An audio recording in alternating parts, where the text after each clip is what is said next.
शिवरात्रि की इस कहानी को सुनने से गरीबी और दुख दूर हो जाते हैं और उस इंसान पर मेरी विशेष कृपा होती है।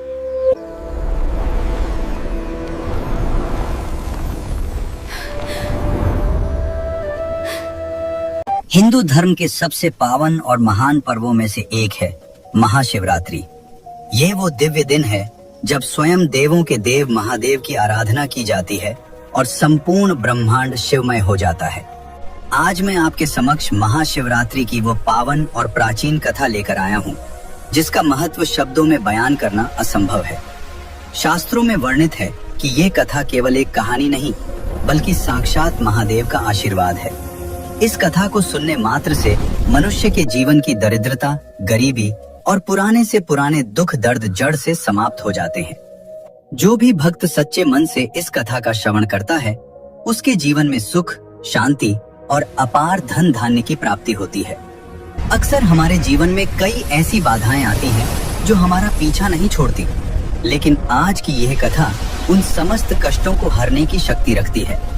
मेरा आपसे आग्रह है कि भक्ति में डूबकर इस कथा को अंत तक पूरा सुने। याद रहे, जो भी इस पवित्र कथा को अंत तक पूरा सुनेगा, महादेव स्वयं उसके जीवन से अंधकार को मिटाकर खुशियों का प्रकाश भर देंगे। तो चलिए बिना किसी देरी के शुरू करते हैं महाशिवरात्रि की यह मंगलकारी कथा। एक समय की बात है, द्वारका की पावन भूमि पर सूर्य की प्रथम किरणें पड़ रही थीं। भगवान श्री कृष्ण अपनी सुख शैया से उठकर दिव्य आसन पर विराजमान थे। तभी देवर्षि नारद अपनी वीणा महती बजाते हुए वहां पधारे। आज उनके मुख पर एक विशेष जिज्ञासा थी। नारद जी बोले, प्रणाम प्रभु, कोटि कोटि नमन।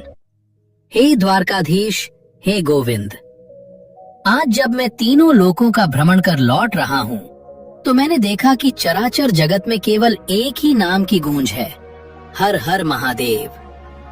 हर भक्त, चाहे वह देव हो या दानव, महादेव की शरण में जाने को आतुर है।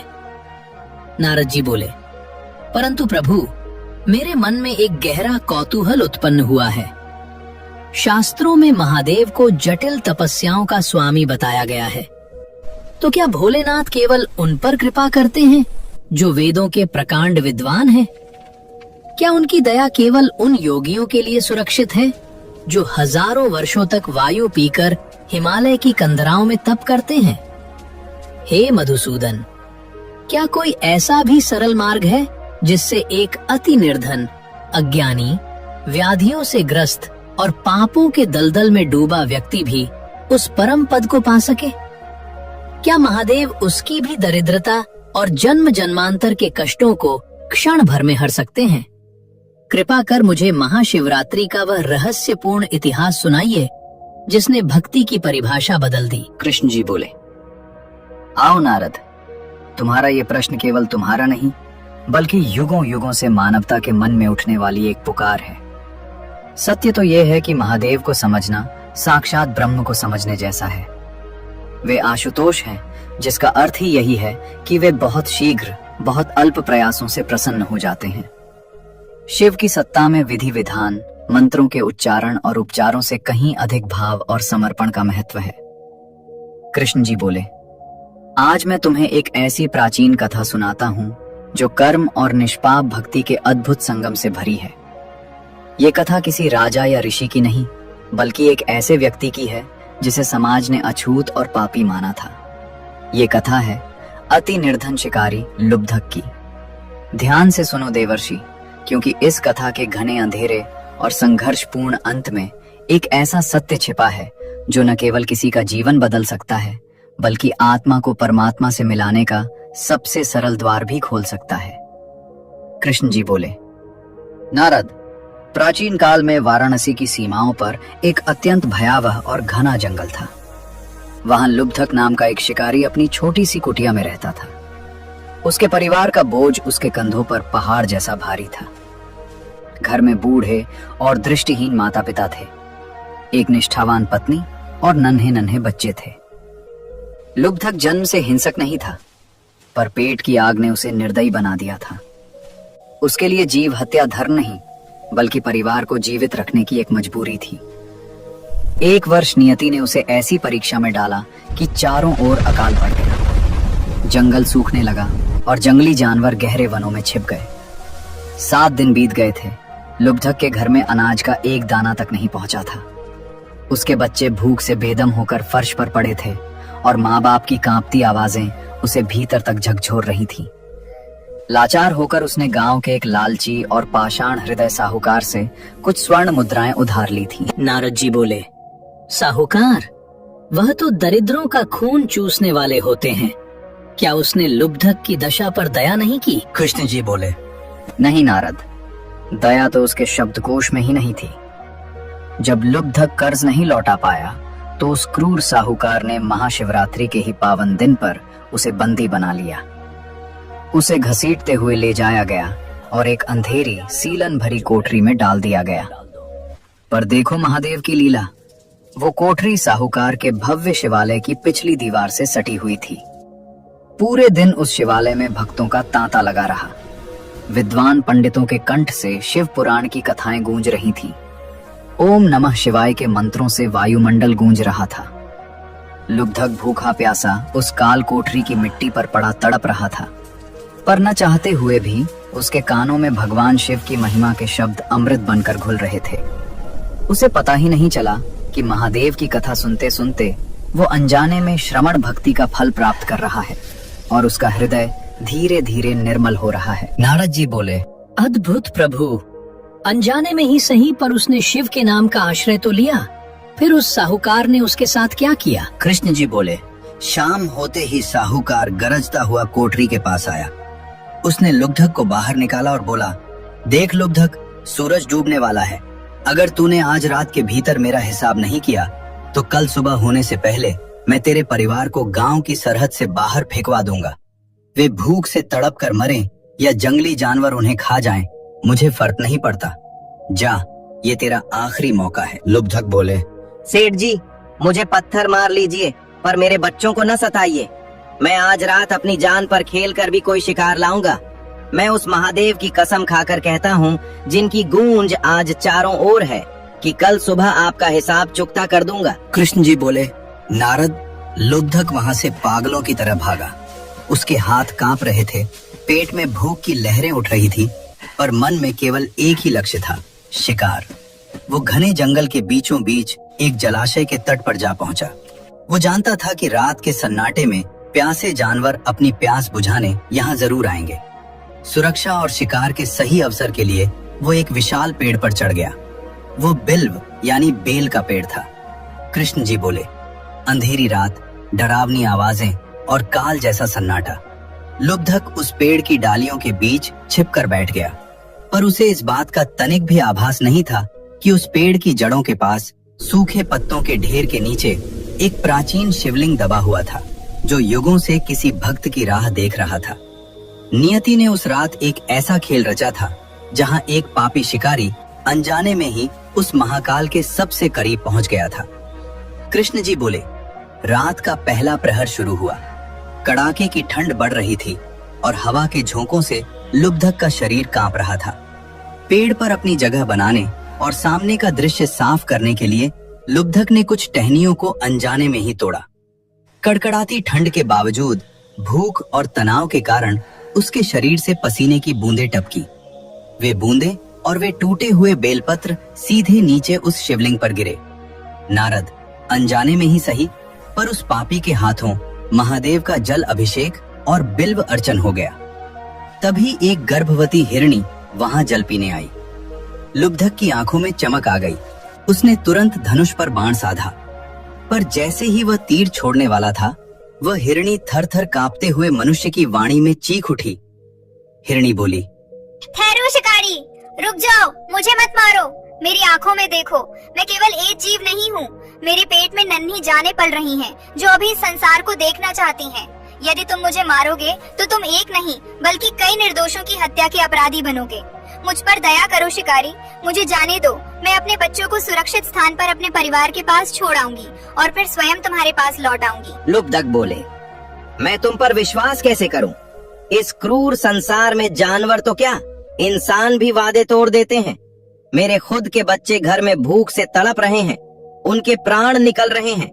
अगर मैंने तुम्हें छोड़ दिया और तुम वापस नहीं आई तो कल सुबह मेरे बच्चों का अंत निश्चित है। मैं रिस्क नहीं ले सकता। हिरनी बोली, शिकारी, एक माँ कभी अपने बच्चों की कसम खाकर झूठ नहीं बोलती। सत्य की शपथ लेती हूँ, वह वापस आऊंगी। विश्वास करो, असत्य का पाप मेरी कोख में पल रहे बच्चों को भी लगेगा और मैं ऐसा कभी नहीं चाहूंगी। कृष्ण जी बोले, नारद, महादेव की गुप्त कृपा से उस पत्थर हृदय शिकारी का मन अचानक मोम की तरह पिघल गया। उसने कांपते हाथों से बाण उतार दिया। बाण उतारते समय फिर से कुछ बेलपत्र नीचे शिवलिंग पर गिरे। इस तरह प्रथम प्रहर की पूजा अनजाने में संपन्न हुई। रात और गहरी हो गई। लुब्धक की अपनी भूख अब असहनीय हो रही थी। तभी अंधेरे को चीरती हुई एक दूसरी हिरणी वहां आई। वो अत्यंत सुंदर थी और उसकी आंखों में एक अजीब सी व्याकुलता थी। लुब्धक ने फिर से अपना धनुष उठाया। दूसरी हिरणी बोली, हे व्याध, अपने बाण रोक लो। मैं इस वन में अपने पति की खोज में भटक रही हूँ। विरह की अग्नि मुझे पहले ही जला रही है। तुम मुझे तीर से मत मारो। मुझे बस एक बार अपने स्वामी से मिल लेने दो। मैं वचन देती हूँ कि उनके दर्शन कर और उन्हें अंतिम विदाई देकर मैं स्वयं तुम्हारे पास लौट आऊंगी। लुब्धक बोले, ये जंगल बड़ा विचित्र है नारद। हर जानवर यहाँ मनुष्य की तरह बातें कर रहा है और बड़े बड़े वादे कर रहा है, पर सेठ का कर्ज और मेरे बच्चों की तड़प का क्या? क्या तुम सब मिलकर मुझे मूर्ख बना रहे हो? दूसरी हिरणी बोली, शिकारी, जो वचन देकर विश्वास तोड़ता है उसका जन्म जन्मांतर का सारा पुण्य नष्ट हो जाता है। मैं उसी नरक के भय से कह रही हूँ, मुझ पर भरोसा करो, मैं लौट कर आऊंगी। कृष्ण जी बोले। लुब्धक ने एक लंबी सांस ली और उसे भी जाने दिया। इस बार भी उसके हिलने डुलने से कुछ और बेलपत्र नीचे शिवलिंग पर गिरे और द्वितीय प्रहर की पूजा भी पूर्ण हुई। अब रात का तीसरा पहर शुरू हुआ। लुब्धक का मन अब पहले जैसा नहीं रहा था। उसके भीतर की क्रूरता धीरे धीरे शांत हो रही थी। तभी झाड़ियों में सरसराहट हुई और एक बलवान तेजस्वी मृग हिरण वहां आया। लुब्धक ने खुद को संभाला और सोचा, दो को छोड़ दिया, अब तो कोई बहाना नहीं चलेगा। परिवार को बचाना है तो इसे मारना ही होगा। मृग बोला, हे शिकारी, यदि तुमने यहाँ मेरी दो पत्नियों को देखा है तो कृपा कर मुझे एक बार उनसे मिलने दो। मैं उनका रक्षक हूँ, उनका पति हूँ। मैं उन्हें अंतिम निर्देश देना चाहता हूँ कि मेरे बाद उन्हें बच्चों का ध्यान कैसे रखना है। उसके बाद मैं स्वयं तुम्हारे बाणों का भोजन बनने के लिए वापस आ जाऊंगा। लुब्धक बोले, मृग, क्या तुम सबने मिलकर मुझे मूर्ख समझने की योजना बनाई है? तुम जानते हो कि अगर तुम नहीं लौटे तो सेठ मुझे मार डालेगा और मेरे बच्चे अनाथ हो जाएंगे। मैं अब और किसी पर विश्वास नहीं कर सकता। मृग बोला, शिकारी, सत्य ही इस संपूर्ण सृष्टि का आधार है। जो सत्य बोलता है महादेव स्वयं उसकी रक्षा करते हैं। मैं इसी महाशिवरात्रि की पावन रात की शपथ लेता हूँ कि मैं अपनी पत्नियों से मिलकर वापस आऊंगा। एक पुरुषार्थी कभी अपने वचन से पीछे नहीं हटता। कृष्ण जी बोले। नारद, लुब्धक की आंखों से आंसू निकलने लगे। उसने मृग को भी जाने दिया। उसे पता ही नहीं चला कि उसके निरंतर हिलने से शिवलिंग पर बेल पत्रों का ढेर लग गया था और तृतीय प्रहर की पूजा भी अनजाने में पूरी हो चुकी थी। अब केवल अंतिम प्रहर बाकी था, जहां लुब्धक की नियति बदलने वाली थी। कृष्ण जी बोले, नारद, रात का अंतिम प्रहर शुरू हुआ। लुब्धक के मन में एक अजीब सी हलचल थी। उसका धनुष उसके हाथ में था, पर उसका मन कहीं और था। वो सोचने लगा, ये पशु जिन्हें हम अज्ञानी समझते हैं, वे अपने वचनों के इतने पक्के हैं। वे मृत्यु के द्वार पर खड़े होकर भी सत्य नहीं छोड़ रहे। और मैं मनुष्य होकर जिसे ईश्वर ने बुद्धि दी, केवल हिंसा और पाप के दलदल में धंसा हुआ हूँ। क्या मेरा जीवन इन मूक प्राणियों से भी गया गुजा है? कृष्ण जी बोले। इतने में भोर की पहली किरण फूटने ही वाली थी। लुब्धक निराश होकर पेड़ से उतरने की सोच ही रहा था कि अचानक उसने सामने का दृश्य देखा और उसके होश उड़ गए। वो पूरा हिरण परिवार, दोनों हिरनियां, उनके नन्हे बच्चे और वो तेजस्वी मृग, सब के सब एक साथ वहां खड़े थे। उनकी आंखों में डर नहीं, बल्कि एक दिव्य शांति थी। मृग बोला, हे व्याध, हम सब अपनी प्रतिज्ञा पूरी करने आए हैं। अब तुम संकोच मत करो, अपना बाण चलाओ और अपनी भूख मिटाओ। हमारे प्राणों से अगर तुम्हारे परिवार का जीवन बचता है तो हमें अपना बलिदान देने में कोई दुख नहीं है। नारद जी बोले, अविश्वसनीय प्रभु, ये तो करुणा की पराकाष्ठा है। क्या लुब्धक ने उन पर प्रहार किया? कृष्ण जी बोले, नहीं नारद, उस दृश्य ने लुब्धक के भीतर के शिकारी को हमेशा के लिए मार दिया। उसका धनुष हाथ से छूट गया और वह फूट फूट कर रोने लगा। उसकी आंखों से निकलने वाले आंसुओं ने उसके वर्षों के पाप धो डाले। लुब्धक बोले, धिक्कार है मुझ पर, धिक्कार है मेरी इस भूख पर। ये मूक प्राणी सत्य और धर्म के लिए अपनी जान हथेली पर रख कर आए हैं और मैं अपने इस नश्वर शरीर के लिए निरंतर पाप करता रहा। हे महादेव, मुझे क्षमा करें। अब मुझे ये शिकार नहीं चाहिए। यदि मेरे बच्चे भूखे मरते हैं तो ये मेरी नियति होगी, पर मैं अब और रक्त नहीं बहाऊंगा। कृष्ण जी बोले, इतना कहकर लुब्धक ने अपना धनुष घुटने से तोड़ दिया और नीचे गिरकर जोर जोर से रोने लगा। उसने शिवलिंग के ऊपर जमा हुए सारे पत्तों को अपने हाथों से साफ किया। तभी अचानक पूरे जंगल में एक तीव्र अलौकिक प्रकाश फैल गया। आकाश से फूलों की वर्षा होने लगी और हर हर महादेव की गूंज सुनाई देने लगी। कृष्ण जी बोले, साक्षात भगवान शिव नंदी पर सवार होकर वहां प्रकट हुए। उनके गले में नागराज वासुकी, मस्तक पर बाल चंद्रमा, जटाओं से बहती माँ गंगा और त्रिनेत्रों में करुणा का सागर। लुब्धक के सामने साक्षात मृत्युंजय खड़े थे। भगवान शिव ने अपना वरदहस्त उठाया और बोले, वत्स लुब्धक, उठो। तुमने अनजाने में ही सही पर महाशिवरात्रि के चारों प्रहरों की पूर्ण विधि से पूजा की है। तुम्हारी भूख और प्यास ने तुम्हारा उपवास पूरा किया और तुम्हारी करुणा ने मुझे जीत लिया। आज से तुम्हारी दरिद्रता और तुम्हारे पापों का अंत होता है। तुम्हारा परिवार अब कभी भूखा नहीं रहेगा और अंत समय में तुम्हें मेरा परम पद प्राप्त होगा। नारद जी बोले, धन्य है महादेव और धन्य है वह शिकारी। प्रभु, आज आपने सिद्ध कर दिया कि भोलेनाथ के लिए केवल भाव ही सर्वोपरि है। जो अनजाने में भी उनका नाम ले ले उसका बेड़ा पार हो जाता है। कृष्ण जी बोले, यही तो शिव तत्व है नारद। महाशिवरात्रि केवल एक व्रत नहीं बल्कि आत्मा के जागरण की रात है। जो लुब्धक के समान अपने अहंकार और बुराइयों का धनुष तोड़ देता है, शिव स्वयं उसके हृदय में निवास करने आते हैं। महादेव बोले, उठो लुब्धक, अपनी आंखें खोलो। तुमने अनजाने में ही मेरी प्रिय शिवरात्रि का महापर्व पूर्ण किया है। तुम्हारी दया ने इन बेजुबान जीवों को जीवन दान दिया और तुम्हारी निष्पाप भक्ति ने मेरा हृदय जीत लिया। तुम्हारी व्याकुलता, तुम्हारी भूख और अनजाने में चढ़ाए गए वे बेलपत्र मेरे लिए किसी महान तपस्या से कम नहीं थे। मांगो वत्स, क्या चाहते हो? लुब्धक बोले, प्रभु, साक्षात मृत्युंजय को अपने सम्मुख पाकर अब भला क्या शेष रह गया है? मुझे धन नहीं चाहिए, मुझे वैभव नहीं चाहिए। ये पापी हाथ अब और रक्त नहीं बहाएंगे। बस अपनी अनंत शरण में ले लो। मेरी दरिद्रता, मेरा ये हिंसक अहंकार, मेरे जन्मों के पाप सब आपके इन चरणों में अर्पित हैं। मुझे बस अपना बना लीजिए महादेव। कृष्ण जी बोले, महादेव ने मंद मुस्कान के साथ लुब्धक को वरदान दिया और अंतर्ध्यान हो गए। नारद, जब लुब्धक अगली सुबह अपने घर पहुंचा तो उसकी आंखों को अपनी ही दृष्टि पर विश्वास नहीं हुआ। वो टूटी हुई सीलन भरी झोपड़ी एक भव्य स्वर्ण महल में बदल चुकी थी। जैसे ही वो भीतर गया, उसने देखा कि उसके वृद्ध और दृष्टिहीन माता पिता की आंखों की ज्योति वापस आ गई थी। वे अपने पोते पोतियों के साथ खेल रहे थे। घर के आंगन में स्वर्ण मुद्राओं के अंबार लगे थे, जिनसे 7 पीढ़ियों की गरीबी मिट सकती थी। कृष्ण जी बोले, पर सबसे बड़ा चमत्कार तो अभी बाकी था। वही क्रूर और लालची साहूकार जो कल तक लुब्धक की जान का दुश्मन बना था, आज हाथ जोड़कर लुब्धक के चरणों में गिरा था।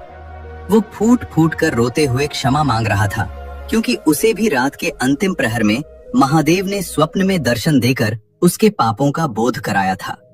नारद जी बोले, नारायण नारायण। प्रभु, ये तो अविश्वसनीय चमत्कार है। एक रात की अनजानी पूजा जिसमें न कोई मंत्र था न कोई विधि, उसने उस शिकारी का पूरा प्रारब्ध ही बदल दिया। क्या महादेव इतने सरल हैं? कृष्ण जी बोले, हाँ नारद, क्योंकि उस रात लुब्धक ने केवल उपवास नहीं किया था, बल्कि उसने अहिंसा का परम धर्म निभाया और सत्य की शक्ति को पहचाना। महादेव पत्थरों या मंत्रों में नहीं, बल्कि करुणा और ईमानदारी में बसते हैं। जो कोई भी महाशिवरात्रि के 4 प्रहरों में अपने भीतर की बुराई का त्याग करता है, महादेव उसके जीवन की अमावस्या को पूर्णिमा के प्रकाश से भर देते हैं। गरीबी केवल धन की नहीं होती नारद, असली गरीबी तो मन की संकीर्णता है, और महादेव उस मन को ब्रह्मांड जितना अमीर बना देते हैं। नारद जी बोले, हे प्रभु, आज मेरी जिज्ञासा पूरी तरह शांत हुई। महाशिवरात्रि की यह लुब्धक कथा वास्तव में इस कलयुग के मनुष्यों के लिए आशा की एक किरण है। भाव ही प्रधान है और समर्पण ही सर्वोच्च है। इस अद्भुत रहस्य को समझाने के लिए आपका कोटि कोटि धन्यवाद केशव। दोस्तों, अगर आपको ये वीडियो और महादेव की ये पावन कथा पसंद आई हो तो इसे लाइक करें और अपने मित्रों व परिवार के साथ शेयर जरूर करें।